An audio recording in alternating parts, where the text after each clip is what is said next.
Welcome back to another episode of the Resellers Mindset Podcast. My name is Mike, also known as the Used Book Guy on YouTube, along with my friend and fellow full-time reseller, Johnny B.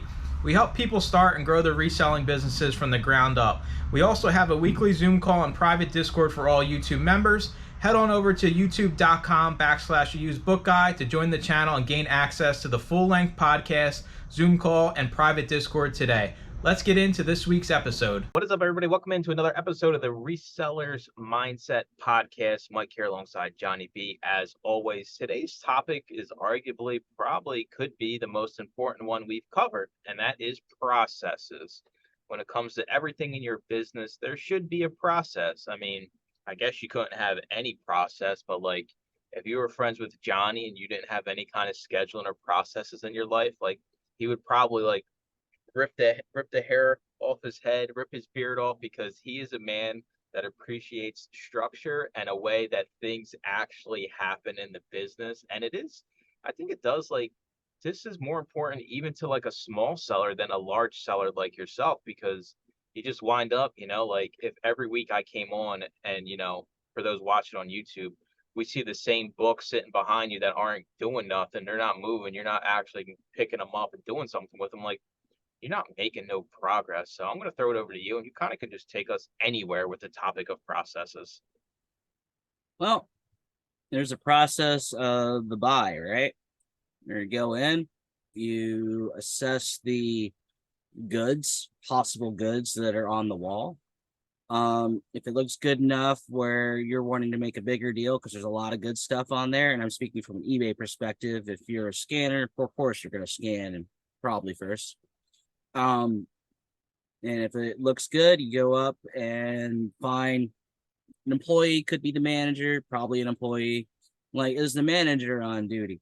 And they say yes or no. If they say yes, ask if they could send them over to them. You're interested in buying all of it.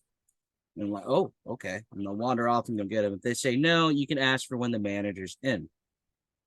Or ask if you could have their number. I've done that before. Call them up right up.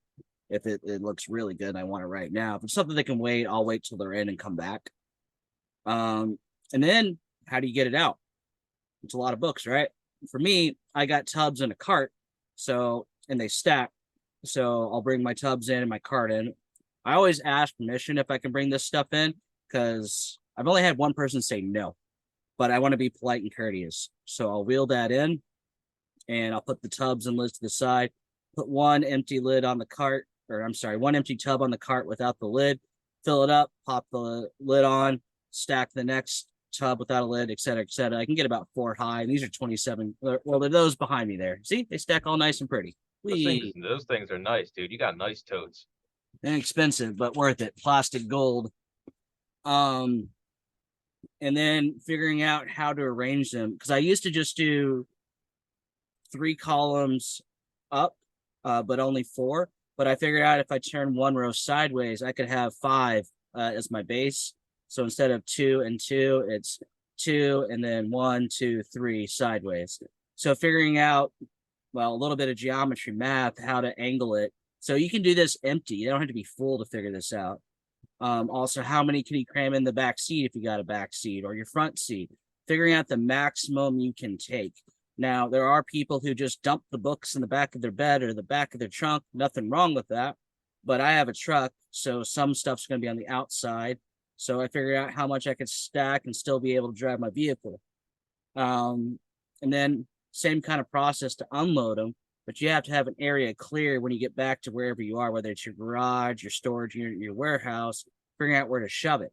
And that's before you do any processing. That's just buying. Yeah, but I mean, that's a process, right? Like, you got to have a plan. And what happens is, right, like I walk into a store and a lot of people, they get excited, right? They walk in and the books are 10 cents a piece and there's 25 bookcases and they're just like, I'll buy them all. It's like, there's really no, like, people will jump to the conclusion of just going and I'm going to buy everything. And they didn't even walk over and see what it is, right? It could be all James Patterson. It could be all Nora Roberts. And I do think, like, it's even more important as an eBay seller, especially because, not a lot of people do bulk books on eBay because the work that goes into it and the processes you have to have in place. So like as an eBay seller, you almost have to be even more process oriented. I mean, you got to be. That's a guarantee. I'll state that now. If you're eBay compared to Amazon, your processes have to be way better on eBay than Amazon, because Amazon, there's really no, none of the hoops or none of the quote unquote algorithm you have to deal with. And it just I think about this because it's, for me, I don't want to work just to work, right? Like I don't want to just be like, well, I'm a reseller, so I got to do this 60 hours a week, right? It's like, and I do think a lot of people like drag out their reselling work just so they can be like, well, I do this full time. Well, what if I told you, if you could refine your processes, you can make a full-time income investing a part-time time, right? You give part-time time, but you get a full-time income. This is why I think processes are literally the most important thing in business. Yeah, you got to find this stuff, but I mean, that's also a process. But after that, everything has to have a destination, a place where it's going to wind up. And I think what happens here is maybe somebody, walks into a huge buy, kind of like you were saying, and all of a sudden they have, a truck full of books. And what's the next step, right? Like what's the next step in the process? You got the books, you take them home. Like you said, do you even have somewhere to put the books? Like I used to Oh sort no, where do they go? yeah, I used to sort my bulk buys out on the sidewalk, literally out on the curb. I would have 35 different stacks. The neighbors probably thought I was crazy, but I didn't have, well, I mean, I do have space, but I'm not carrying everything up 3 flights of steps. So it's like, you got to be smart about the decisions you're making. And it all starts when you buy that initial, amount of inventory, a larger amount of inventory, because that's when your processes have to be, great. And even, it's different if you just walk in and you buy 10 things, right? Your processes can kind of be crap. You probably can get away with it to an extent. But if you're buying large amounts of inventory, no matter what category, no matter what platform, you got to have a plan in place from start to finish. Are you going to need a U-Haul? Are you going to need this? Are you going to need that? Are you taking into consideration all of the time, the money for you to, maybe it's going to be 5 truckloads, right? Maybe you got to drive an hour 5 different times back and forth to make it worth your while. So you got your truck full of books, Jay. What are you going to do when you get back to the warehouse? What's the next step? Put them in the pre-processing area. I have a little area on the floor that I assign. Usually the tubs are there empty, and just stacked up, but they go there until we've allocated time to process them. So let's just say we fast forward, it's now time to process them. My tables roll, so I move the processing table over to the tubs. There's no sense in bringing the tubs to me when I can just simply bring the table to it. And then we just pop a lid. You can't go more than 4 high on these, so there's a little rectangle square area. Pop the lid on the first one and load them all on the table. If a process, now that I'm back in Amazon, we'll first put them into 3 different piles, one tub at a time. ISBN, barcode, and got to crack the book open to see if it has a ISBN number in there. And we'll do about 2 or 3 tubs, which will pretty much fill up the table. And then we'll do a scanning pass to clear it. We'll move the empty tubs over to like where I am now for eBay price comping to see if it pops for eBay. Okay, well, hold up here. Somebody's going to say, or somebody's going to think, well, why do you waste time separating barcodes, ISBN, no ISBN books, instead of just stacking everything on the table? It saves so much time because the little 2-second button toggle um is not time effective. So basically you got a barcode. Okay, it it's scanned. Great. Move on to your next book. Oh, it's a book you got to open. So you got to flip the book over. Or let's just say that maybe you didn't even, like you just said, you threw books on the table. They aren't even faced the right way, first of all.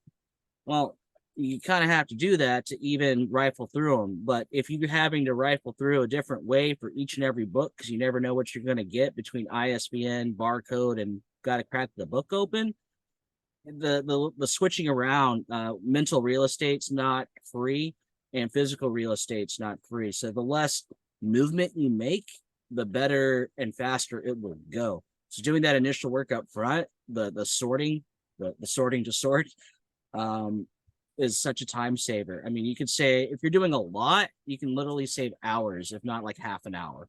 I want to run something by you and get your opinion. Something I do for disc media, right? I buy a whole bunch of CDs and DVDs. I do the same thing as you, right? Barcodes, non-barcodes. Um, One thing I do not do is check the cases for the disc until it's an accept somewhere that it's winding up, right? I'm not, opening every one as I'm stacking them. I'm stacking them. If it's an accept for, Amazon FBA or FBM, then I open it up and see if it's there. You agree with this method? Yeah, I mean, There's no point in there's no point looking for the disc if it's just going to be a dud anyway, right? Like, right. I mean, there's if it's a dud, there's no. I don't pop it open and check for scratches either, until it's necessary. yeah, yeah. You only do what's necessary first. If there's a secondary step, great. Then it's a necessary step at that stage. You got to do it one stage at a time. All right, so you got your books out on the table, you got them separated, you scan for Amazon, then you look for things for eBay. Do you have like a pile, like a junk pile, right? Like books that are either just damaged or ain't worth nothing, right? The Nora Roberts that comes through. Sorry, Nora, if you're watching. We probably, you probably gave up on us after, Johnny talked about you in like episode 10. But Yeah. like, do you have just a pile that's just like, okay, this is just junk that I'm going to get rid of, recycle, redonate, whatever you do with it? Used to be, I put them in a I don't know what to do with you until later pile. Later has now come as I have a very small brick and mortar store. So if they're junk, either water damaged or the spine slanting to such a degree, they go outside in the black racks. I don't even care if the weather gets to them. And I sell those books for a dime to locals. Now, if they're in better condition, they come inside with the air conditioning on some bookshelves. And that's where they sit until somebody comes in and buys them. I don't do, I could do the buyback programs, but I've created my own buyback program locally with my brick and mortar. And I offer box deals, man. I'm the cheapest bookstore in like 300 miles. You literally are like the epitome of like, I try to tell people, like, make it seem like, you save every single book. And like, you literally make sure every single book is going somewhere. Like, even if you give it away, like somebody else is going to take it away, right? Like, you're not taking it to the dumpster ever. Somebody else can take it to the dumpster for you. And the best part is, I'm not worried about shoplifters. Yeah, I just Yeah, take it. I don't care. take as many as you want.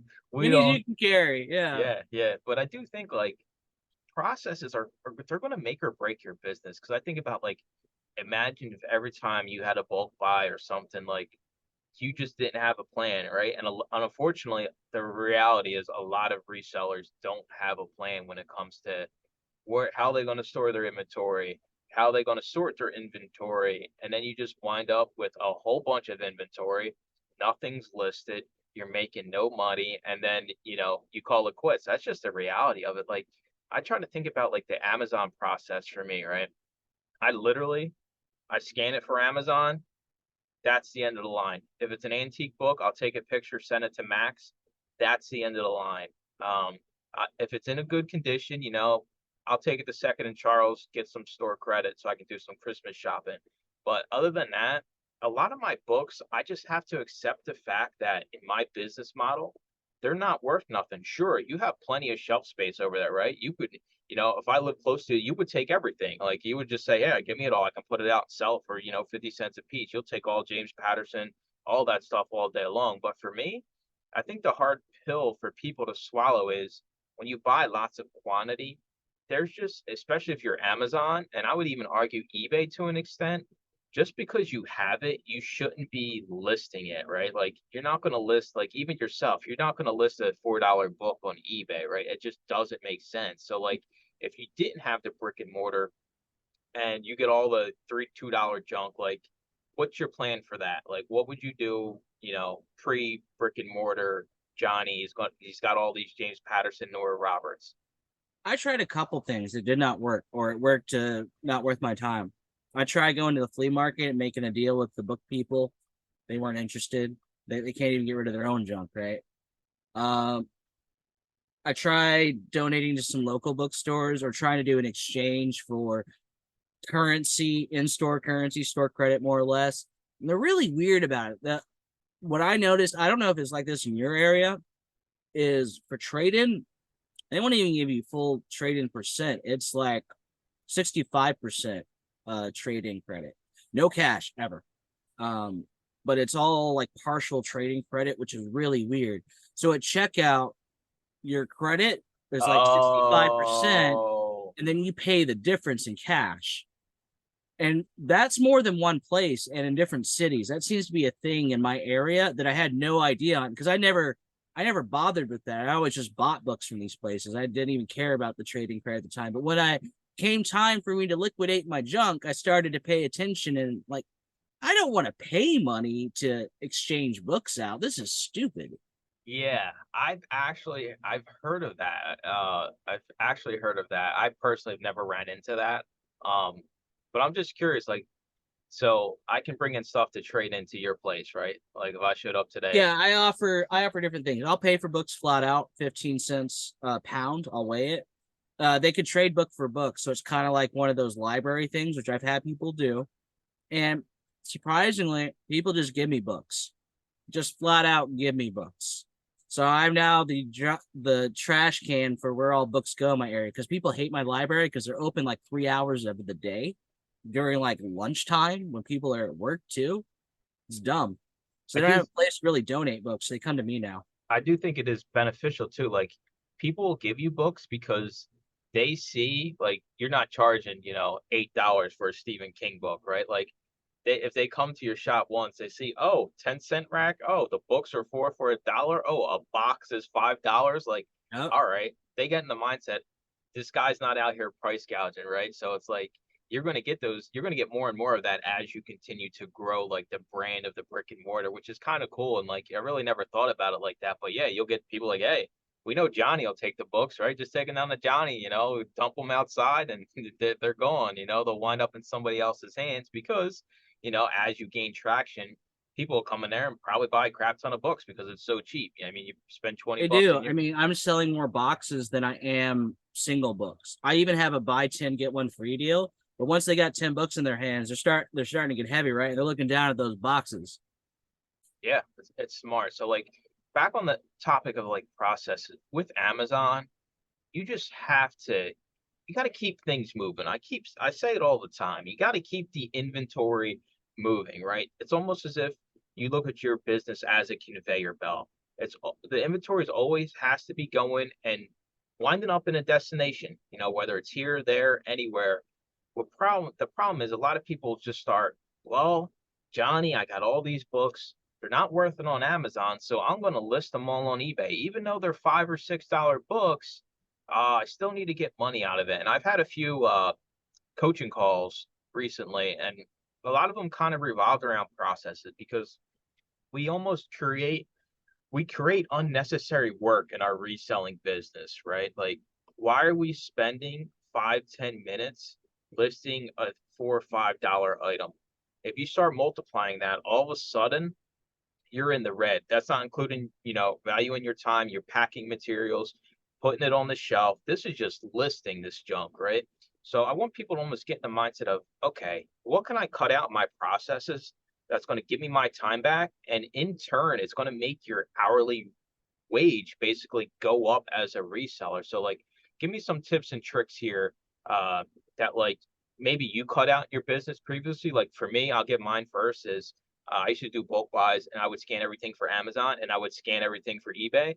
And I learned pretty quick after like 3 or 4 that scanning everything on eBay after Amazon, I wasted my time, but I had to learn that the hard way. So like, if that's what you're doing right now, I'm here to tell you, do not do that. I scanned thousands of books for eBay after I scanned them for Amazon.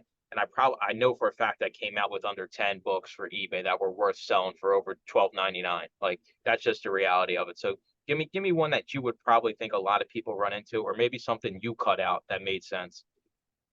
I mean, I'm more of a vintage seller, so if I get stuff that's I could tell is before the vintage era, I don't even bother because I know it's pretty much worthless. Now there are exceptions to this rule, like textbooks. If I come across a textbook it didn't price comp for Amazon per se, I'll definitely look on eBay because sometimes the marketplaces are a bit different as far as the price arrangement. Other exceptions to that rule would probably be stuff I've sold before, and that's a learn as you go kind of thing. Like I've sold it, it sells every time. Like Stephen King, no questions asked. He just goes in the yes pile. Anne Rice, same deal. Now Nora Roberts, I don't care how new the book looks, it's still in shrink wrap. I ain't even bothering. So there's that internal Rolodex you build over time. But if you don't have that internal Rolodex, I would go, you can eyeball it, look at the paper. If it's sparkling white, like there's one behind me there, it may not be worth your time. If it's a little more yellow, like the one beside it, that orange one, maybe you should look it up because that usually is a good indicator that it's older. The paper has aged slightly. Also, as you do this, you become more familiar with publishers. If you see a publisher logo that looks different or odd, like Berkeley is a good instance of this. So is Pocketbooks. If you see the logo and the same name, but it looks really weird and different, you should probably look it up because either that's usually an indicator that's also older. Now, outside of old books, for newer books, what you should look for is granularity. What I mean by that, it's one thing to talk about Chevrolets, but it's a different thing to talk about Chevrolet cars from 1957 that are painted blue. The more granular it is, probably the more valuable it is. Other things, people, how-to books, Reader's Digest, not usually worth it. Now, there are some how-to books that are worth money, and there's the occasional Reader's Digest that's worth money, but by and large, they're not even worth your time. I got a process I want to know about that you haven't done yet, but it's going to come to it. It's going to come one day or another. Okay. Stuff that sits out on your brick and mortar shelves for X amount of days. I don't know if you have. I don't know. We haven't talked about this. I don't know if you have a plan. Like if you walk in for the next 5 months and you see that same stupid book sitting on that same shelf, do you have a process to either switch that out for new inventory? Like, do you have like a fresh inventory process so you keep things moving? So if I come in once a week, I'm always going to see maybe something new, maybe something different on the shelf. I'm not going to see your 35 bookcases of James Patterson every time I come in. We have two things for that. So my bricks and board bookshelves, which are over there, which I can't really angle for you guys, they're much like this. So you can put rows in front of each other. So old stuff gets shoved to the back, new stuff goes in front of those older books. That's one way. Second way is we do a quarterly outside sale, which was my yard sale, but that's them all spread out. And so whatever doesn't sell, we'll look through them before we bring them back in, the ones that are left over. We're going to check for underlining and highlighting. Those are going to stay on the black rack. So we missed them the first go around. So that circulates them out there to go away. But when we bring them back in, they're all going to get shoved to the back. And anything new that we've been waiting to put out, that's going to, again, go in front of those things. But I guarantee you, my outside sale, a lot of that stuff is just going to move. Because I didn't even think. See, I mean, he's already got a process in place. He's already thinking to his next sale, probably 2-3 months from now. It's like that you get in the mindset of almost, because I think the thing is, once you break it open, like once you do that one process that gets you your time back, all of a sudden you start thinking about other things, right? And I can admit, like, I sucked at processes. Like, if I didn't have you and Deb like making me refine the way I look at things, like I would be just a hodgepodge mess. Like I would always be trying to chase the dollar, the $2. Yeah. And like Deb is a huge proponent in like valuing your time and your business, especially I guess it's because she has a handmade business, right? Everything she does, she makes herself. So like your time, you have to value it at the end of the day. And for me, I'm just like, well, what else am I going to do today, Johnny? It's 95 degrees out and I don't have nothing else to do. So like cut out that stuff where it's just like you feel like you have nothing else to do. There is something else you can do. And I guarantee it, I'd rather you sit online, look for a bulk deal, than just list stuff just to list stuff. And I think with eBay, like, because a lot of it is like, oh, you got to list 25 a day, 30 a day, and people just they're in this mindset of, well, I got to go list this junk on eBay every single day because that's what a reseller does. It's like so I can stupid. tell you right now, I did that. I tried listing my junk until I had my brick and mortar. This is back when I was doing almost 60 listings a day. We don't do 60 listings today. We're more like at 35, 40. Because of that, I have 4,000 units in my store that will not sell at my price point I like. So I'm having to roll back the dollar value on those just to get them out, run sales on them every day, just to clear them out. Because when they come into my store or through promoted listings or whatever, I want them to land on a winner, not a loser. I got a bunch of losers in my store I need to cycle out. And I'm paying a terrible price for that right now because a lot of them are losers. But now the losers are marked down to such a degree that they're slowly moving out. I'm about to pull the trigger on something that'll get them out really fast. But my time and my employees' time we took to list those unvaluable items was not worth it today. Thought it was then. Took some advice I shouldn't have listened to. Like, just list it all, Johnny. You're a bookseller. It'll sell. That's the way it works. I'm here to tell you that's not the way it works at all. Learn from my mistakes. Don't do it. Don't list the junk online. You need to list whatever your dollar, Deb's right, per hour is worth. It ain't going to be $5 Nora Robert books. Or, hey, I got Nora for sale for $2.99 plus shipping right now. She still ain't moving, man. Don't do it. Don't do it. I think I'm going to wrap it up here before we jump into the members part of this with a good, thing you brought up here. Not only do you waste your time today by having broken processes, Johnny B has to waste his time 3 other times with the markdowns. And then if it sells, he makes no money. You're not only losing that time today. Don't think about it. Well, it's just going to take me 10 minutes today to list this item. Well, you got to go put it on the shelf. If it sells, you got to go find it on the shelf. You got to pack it. You got to take it to the post office. This is why I think everybody needs to take a step back. Look at your process from sourcing. Are you walking in the thrift store? Diddle-daddling around doing shopping? Oh, look, a nice little, blender. I need a blender, Yeah. I'm in. I know exactly where I'm going, and I'm out. You get all this stuff. It shows up at your front door for free. All right. Hey, is it good for Amazon? Is it good for eBay? If not, see you later. Bye. We're not chasing the garbage. I mean, we just got to get out of this mindset. So think about your processes moving forward in your business. Everybody has something they can fix when it comes to their processes. Even me, even Johnny, we'll think of something down the road here and be like, whoa, why wasn't I doing this before? It's always changing. You're always looking at your business in a different light. So we're going to wrap it up there. We appreciate y'all listening, and we'll talk to you in next week's episode. Thanks for listening to another episode of the Resellers Mindset Podcast. Today's full episode and all previous episodes are available to all YouTube members, along with the weekly Zoom call and private Discord. Head on over to youtube.com/the used book guy and consider joining for as little as $2.99 a month.